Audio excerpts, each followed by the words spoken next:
Bueno, buenos días. Mi nombre es Alejandra Quintanilla Domínguez y el día de hoy voy a presentar el trastorno específico del aprendizaje. Esta vez lo voy a presentar de manera individual, pero mi vina se encuentra conformada por mi compañera Pérez Valdés Yenerlet y su servidora. Vamos a empezar definiendo qué es el trastorno específico del aprendizaje. Este trastorno es uno que afecta principalmente los procesos psicológicos básicos en la comprensión y el uso del lenguaje.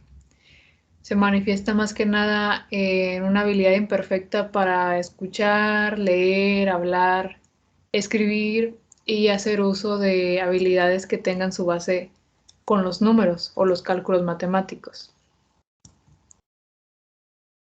¿Cuáles son los criterios diagnósticos que nos van a apoyar para diagnosticar a un individuo con este trastorno? El criterio A principalmente nos dice que debe de haber una dificultad en la adquisición o el aprendizaje de aptitudes académicas. Debe de aparecer por lo menos uno de los síntomas que se enlistan en la diapositiva y este debe de estar por lo menos durante 6 meses previos. Estos síntomas que se pueden presentar en un niño puede ser la lectura de palabras imprecisa o lenta y con esfuerzo, la dificultad para comprender lo que se lee, dificultades ortográficas con la expresión escrita, para dominar el sentido numérico y el razonamiento matemático.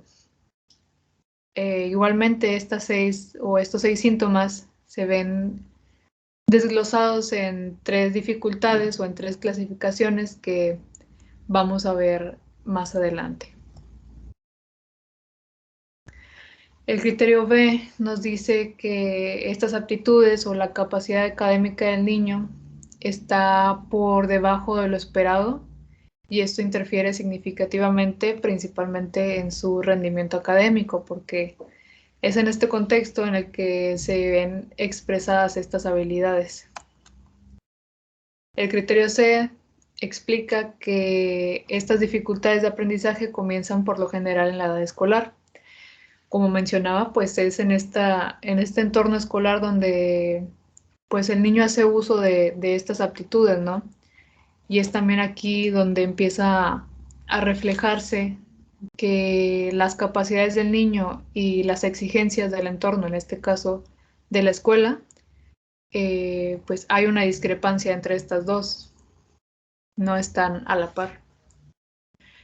Y el criterio D nos explica que estas dificultades no se le pueden atribuir a discapacidades intelectuales, ya que por lo general estos niños tienen una inteligencia o un coeficiente intelectual promedio o promedio alto, promedio bajo. Tampoco a trastornos visuales o auditivos, el que el niño pueda tener alguna deficiencia para poder ver bien o para poder escuchar de manera efectiva, ni a trastornos mentales o neurológicos. Tampoco a una adversidad psicosocial, pudiera ser una mala pedagogía, el que no se le haya enseñado bien el dominio del lenguaje o haya existido una mala instrucción académica. La clasificación. Como ya había mencionado anteriormente, pues los síntomas que se enlistaban en el criterio A se ven divididas en en tres clasificaciones, que puede ser la dificultad en la lectura, en la escritura o las matemáticas. La dificultad en la lectura por lo general se ve manifestada en una imprecisión para la lectura de palabras, una baja fluidez de la lectura y tampoco puede comprender lo que lee. Con dificultad en la escritura pudiera ser que haya faltas ortográficas, un mal uso gramatical o que haya poca claridad o organización en lo que el niño expresa gráficamente. Y con dificultad en las matemáticas, principalmente todas aquellas habilidades que involucran los números, como el razonamiento matemático, la escritura de cifras, la realización de operaciones matemáticas, entre otros. Vamos a empezar hablando de lo que es la dificultad en la escritura o la disgrafia, como también se le llama, que como es parte del trastorno específico del aprendizaje, pues afecta a la forma o al significado de lo que el niño expresa gráficamente o lo que escribe. Básicamente es la dificultad de la adquisición de habilidades que involucran la escritura. Esta disgrafía puede verse expresada en dos subcategorías, que es la disgrafía disléxica, que es la alteración simbólica del lenguaje escrito como consecuencia de dificultades disléxicas que vamos a ver más adelante, que es igualmente importante. Se puede manifestar en omisión de letras, sílabas, palabras, confusión de letras o palabras, inversión de sílabas o letras. Y la disgrafía caligráfica, que es más que nada pues una afección en la forma en la que el niño expresa las palabras o las letras, como pudiera ser un trastorno en la forma de la letra, cómo la escribe, el tamaño en que lo hace, si la hace chica, si la hace grande, a lo mejor lo escribe en un sentido equivocado, no respeta renglones, hay una inclinación defectuosa de las palabras o no respeta los márgenes, entre otras afecciones que se pueden ver en ese trastorno. ¿Cuáles son los signos de manera general que nos van a indicar que un niño tiene disgrafía? Pues como ya había mencionado, que la manera en la que escribe las palabras o las letras pues van a ser un indicador muy, muy presente, ya que pudiera ser que tiene o escribe de manera irregular las letras, desproporcionalmente muy grande, desproporcionalmente muy pequeña, hace trazos exagerados o gruesos, no sigue márgenes, tiene problemas en la inclinación o incluso pudiera pasarse ya a un aspecto más motriz y tener una mala postura para escribir o una inadecuada aprehensión para tomar el lápiz o el utensilio que esté usando para escribir. Las causas de esta afección pues pueden ser de tipo madurativo, el que haya un déficit en el desarrollo de la laterización, de tipo caracterial, que haya factores de la personalidad o afectivos que estén promoviendo esta afección, o de tipo pedagógica, que haya deficiencias en el proceso de enseñanza o una orientación inadecuada. Bueno, ahora vamos con la dificultad en la escritura, también llamada dislexia, que es la dificultad de la adquisición de aptitudes basadas en la lectura. O sea, pudiera ser que es los problemas para comprender lo que se lee y para el uso del lenguaje. Pues como menciono, se manifiesta más que nada en la fluidez de lo que se lee y la comprensión de la lectura. Este pudiera ser el más importante de las tres dificultades que hay en esta clasificación, ya que pues la dislexia pudiera decirse que es la base de las otras dos. Si no hay un buen proceso o una buena, pues sí, un buen proceso de lectura en el niño, estas dos van a afectar las otras, esta va a dificultar las otras dos dificultades que se basan más que nada en la lectura, porque pues un niño no empieza escribiendo ni empieza sabiendo calcular ni nada de eso, sino que empieza con la lectura. Si hay una deficiencia en esta parte, pues va a verse comprometidas las otras dos dificultades o las otras dos habilidades. ¿Cuáles son los indicadores que nos van a decir que un niño tiene dislexia? Pudiera presentarse de los 3 a los 5 años, también indicadores, ya que se tiene la creencia, incluso lo manifiesta en los criterios diagnósticos, que estas deficiencias se pueden o se empiezan a ver por lo general en el contexto escolar. Pero hay indicadores que nos van a decir que de manera previa o de manera temprana un niño puede ser proclive o puede tener inicios de la dislexia. como puede ser un desarrollo lento del habla, el que esté tardando mucho en ampliar su vocabulario, que tenga problemas para memorizar números, letras, los nombres de las cosas, de las letras, de las palabras. Y algo que se ve mucho en esta etapa es que hacen uso de canciones, más que nada en preescolar. Y estas canciones por lo general hacen uso de rimas, que es una habilidad con la que el niño con dislexia no cuenta. Ya de los 6 a los 11 años, que ahora sí es la edad escolar, pues aquí ya es donde se ven las complicaciones en el área de la lectura. Se manifiesta más que nada en la complicación en la asociación grafema-fonema, no comprende lo que lee, tiene una baja fluidez de lo que lee, tiene una mala memoria secuencial, también pudiera también invertir las letras que son parecidas o que son similares, por ejemplo, la B y la D o la P por la Q, también confusión de números. Y ya si este problema se va arrastrando desde que acaba esta edad escolar hasta la edad adulta, pudieran presentarse a partir de los 12 años alteraciones en las funciones ejecutivas, como puede ser problemas en la memoria, en la planeación, el resumir textos, el evaluar. ¿Cuáles son las causas de que se pueda desarrollar esta afección?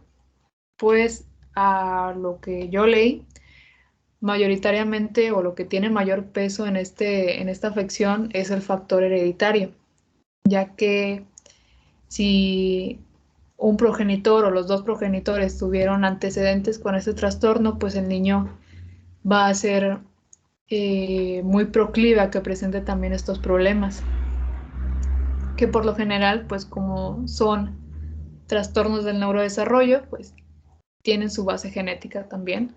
Hay genes que también van a promover que haya estas afecciones a nivel neurológico.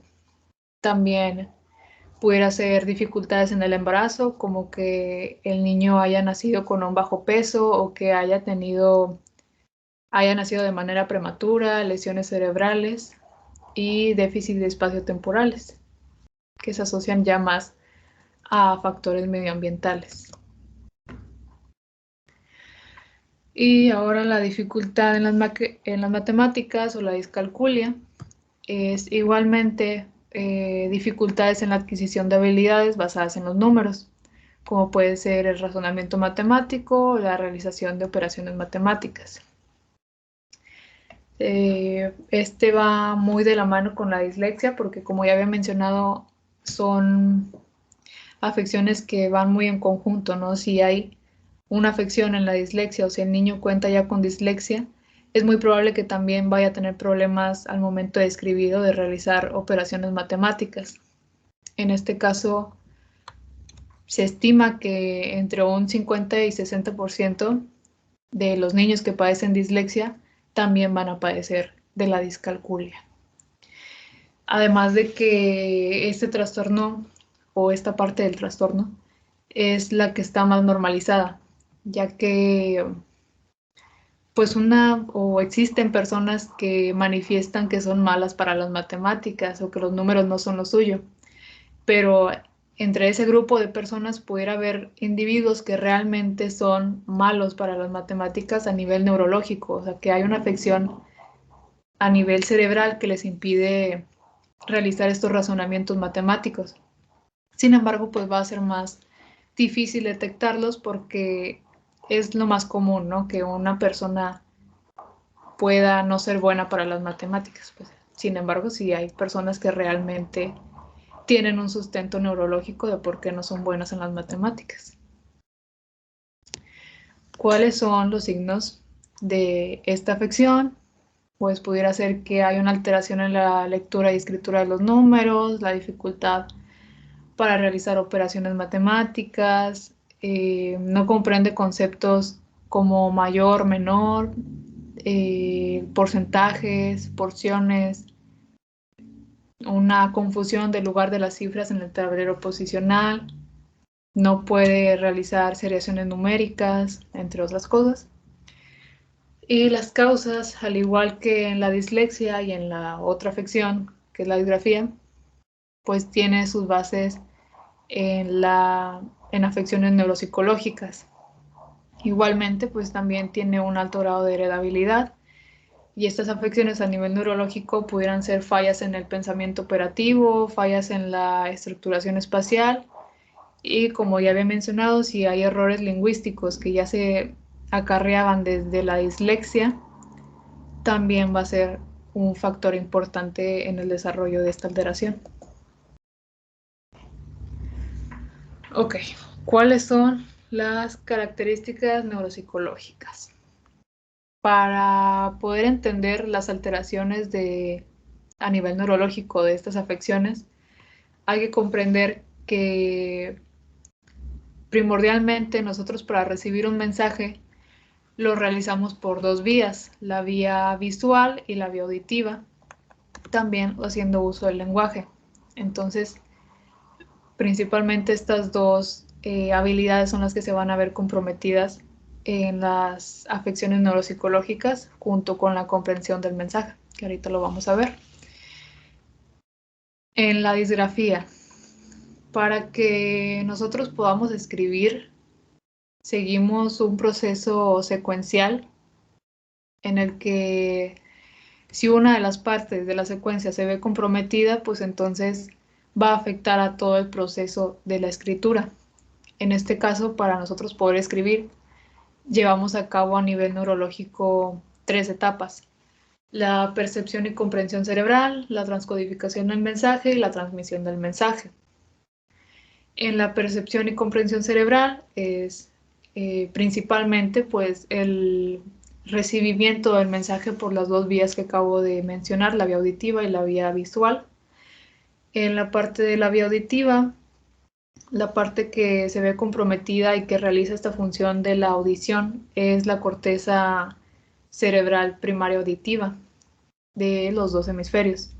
Y para la parte visual, pues se ve realizada por la corteza cerebral visual primaria. Para la transcodificación del mensaje, que aquí es más que nada la comprensión del mensaje, el poder descifrar cuál es el mensaje que nosotros recibimos, y esta pues pudiera decirse que es la parte más importante y la que más se ve afectada en estas afecciones. En esta parte pues se ve involucrada más que nada las dos regiones de la corteza asociativa, lo que se conoce como la encrucijada temporoparieto-occipital izquierda. Izquierda porque ya sabemos que en el hemisferio izquierdo realizamos más que nada las funciones de este trastorno, como es la lectura, la escritura y el cálculo. Ahorita vamos a andar un poquito más en esa parte. Y por último, realizamos como tal la transmisión del mensaje, que ya es pues plasmar de manera oral o escrita lo que nosotros queremos decir o lo que queremos transmitir, que para esta parte, para la parte escrita, es realizar la escritura del mensaje involucra la corteza motora primaria, que en este caso, si se ve afectada, pues no vamos a poder concretar como tal el movimiento para realizar la escritura. Profundizando un poquito más en las afecciones en el hemisferio cerebral izquierdo, que es primordial para la realización de estas funciones, hay una baja actividad en regiones posteriores del hemisferio izquierdo, el cual está subdividido en dos sistemas: el sistema dorsal o temporoparietal, que es el que mapea las letras en segmentos fonológicos. Es básicamente el reconocer que una palabra está dividida por X cantidad de sonidos y que en su conjunto forman la palabra. Por ejemplo, la palabra azul. Nosotros sabemos que está constituida por 4 letras y cada letra tiene su sonido. Y sabemos que al juntar esos 4 sonidos va a formar la palabra como tal azul. Sin embargo, en un niño con esta afección, pues probablemente no va a reconocer una de las letras o alguna de las sílabas de la palabra azul. Y también está el sistema ventral o occipito temporal, que es el que procesa automáticamente el reconocimiento visual de las palabras que ya se conocían, o también se le llama interpretación grafémica. Para la dislexia se ven involucradas 3 áreas principales, que es la que va a realizar esta función de la lectura: el área de Broca, el área parietotemporal y el área occipitotemporal izquierda. El área de Broca, ubicada en la circunvolución frontal inferior izquierda, es la encargada de, más que nada, la articulación de las palabras, tanto el habla externa como la interna.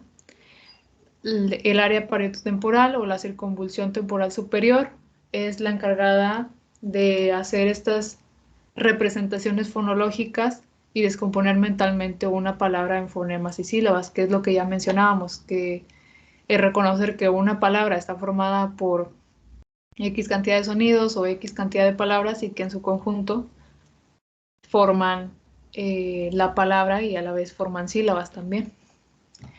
Y el área occipitotemporal izquierda, el cual almacena las representaciones ortográficas, activándose cuando observamos las palabras escritas.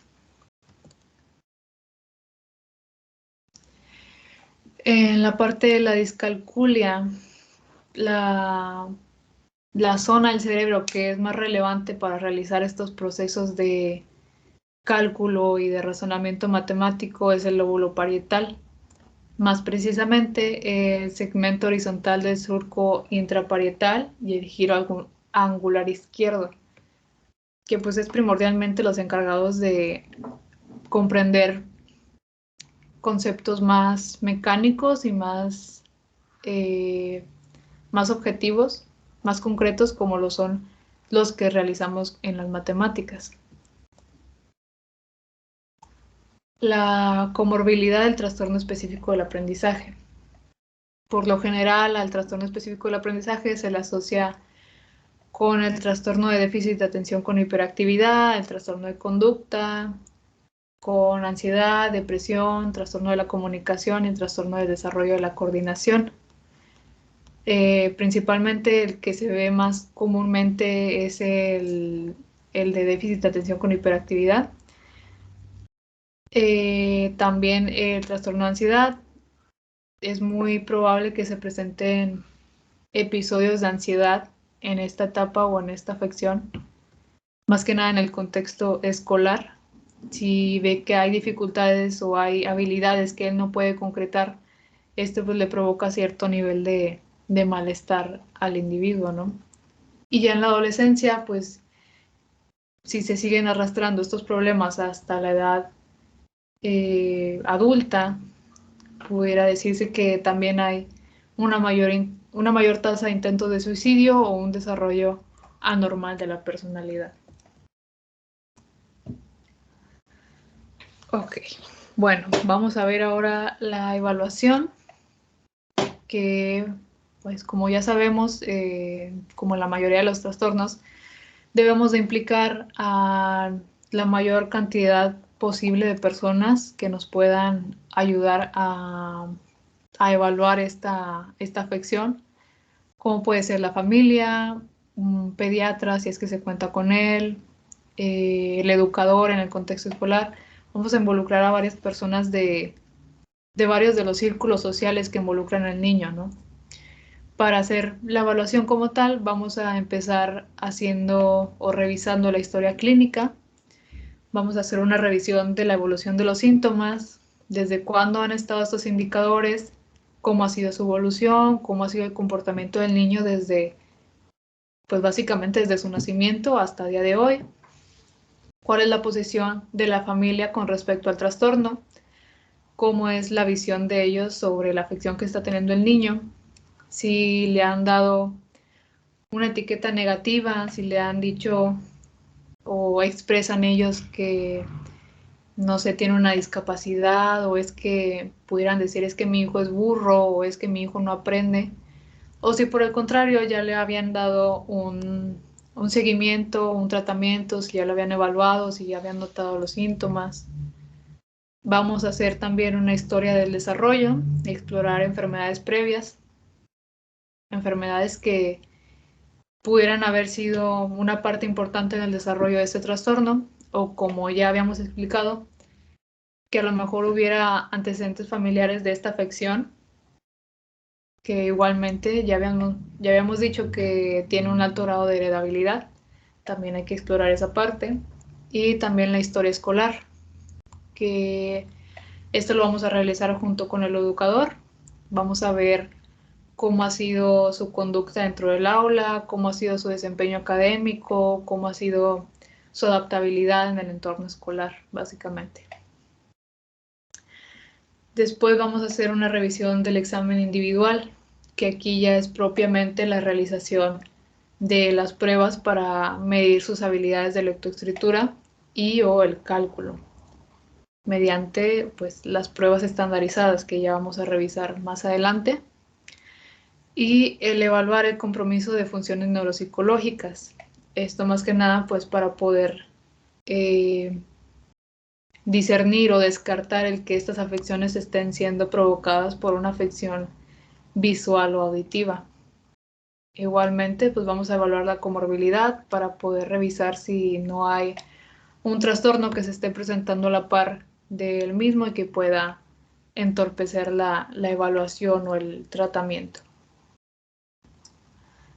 Para la evaluación de la dislexia, vamos a usar propiamente pues pruebas estandarizadas que nos van a ayudar a medir más que nada la comprensión de lo que lee, la fluidez y la decodificación que tiene al leer. Para eso vamos a apoyarnos de pruebas que tenemos aquí, que solamente son una parte de ellas porque son bastantes, pero tenemos a la prueba EDIL, que es una prueba de lectura donde se evalúa la exactitud, la comprensión y la velocidad de lectura del niño. El TALE, que más que nada mide pues su capacidad de lectura y escritura. El DSTJ, que nos sirve más que nada como una prueba provisional, porque esta prueba es muy breve y muy superficial, no explora aspectos más profundos de la dislexia. Entonces, para una detección rápida de la dislexia, pues es útil. Sin embargo, pues si se detecta hay que realizar pruebas más profundas. El PROLEC-R, que mide o evalúa las estrategias que tiene el niño para realizar el proceso de lectura. Y el TOURE-2, que evalúa la decodificación, más que nada. Para la evaluación de la disgrafía, igualmente pues, solo enlistamos una parte de las pruebas que existen, pero pues, hay muchísimas más allá. Tenemos el Test of Written Language Fourth Edition o el TOEFL 4, que son subpruebas de vocabulario, ortografía, puntuación y otras habilidades que se ven involucradas en el proceso de escritura. Solamente se aplica para niños de edades de 9 años en adelante. El Test of Written Language Fourth Edition, el TOEFL 4 igualmente, pero enfocándonos más a las subpruebas de composición de historias y las convenciones contextuales. Igualmente para edades de 9 años en adelante, o el Group Pegboard para edades de 5 a 18 años, que se basa más que nada en la capacidad perceptomotriz o su capacidad de escritura básicamente. Y algunos test estandarizados para la medición de habilidades basadas en los números pudieran ser el Woodcock-Johnson 4, que es una subprueba de cálculo, el WJ4, igualmente son pruebas para medir su razonamiento matemático, su fluidez matemática, el Wechsler, más específicamente la subprueba de aritmética, o el WIAT 3, que igualmente son pruebas para resolver problemas matemáticos. Por último, pues tenemos la intervención, que aquí, pues igualmente, igual que en la evaluación, vamos a involucrar a varias personas, va a ser multimodal, vamos a involucrar al pediatra, al educador, a un psicólogo individual que esté trabajando de manera externa con ellos. Esto para pues, poder realizar una intervención más, pues que se pueda extender a más contextos, vaya. A pesar de que no hay una cura para el trastorno específico del aprendizaje, pues sí hay varias maneras de poder mejorar estas habilidades de escritura, lectura y cálculo. Este tratamiento pues, principalmente se basa en el fortalecimiento de sus capacidades y crear un plan individualizado para trabajar con las fortalezas y pues sus debilidades más que nada, ¿no? En la intervención escolar, pues principalmente vamos a centrarnos en realizar una adaptación curricular, el poder trabajar con sus capacidades, poder potenciar sus debilidades para poder otorgarle un buen desempeño académico y una buena adaptación escolar. Igualmente, vamos a tratar de coordinarnos con los maestros para poder capacitarlos y poder prepararlos para cómo responder ante esta afección. A nivel familiar, pues principalmente nos vamos a basar en la psicoeducación, el poder educar a los familiares sobre este trastorno, el saber cómo responder, cómo sobrellevar esta afección junto con el niño. Vamos a servir más que nada como una guía para poder llevarlos en este proceso de tratamiento.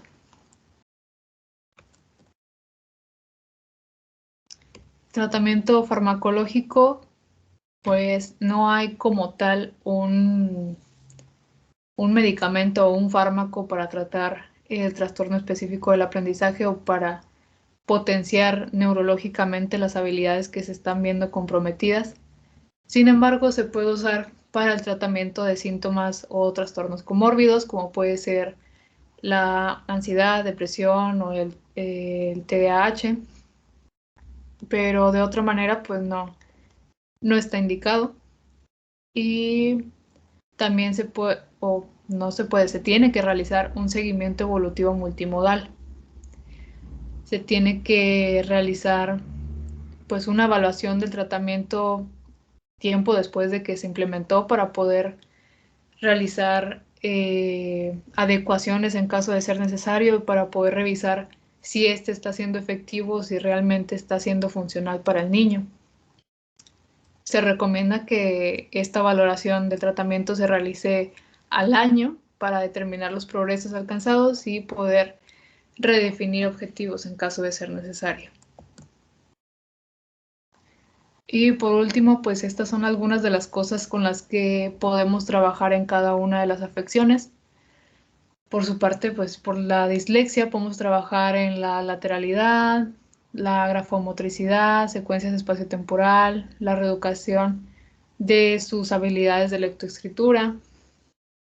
En la disgrafía, pues más que nada trabajar en sus habilidades motrices, como es la coordinación dinámica general y manual, el esquema corporal, la postura.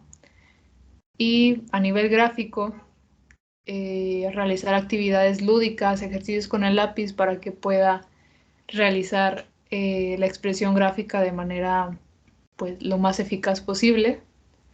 Y para la discalculia, pues vamos a trabajar en un vocabulario cuántico, hacer que pueda tener una estructuración espaciotemporal, que pueda comprender nociones matemáticas básicas y un refuerzo de las operaciones básicas.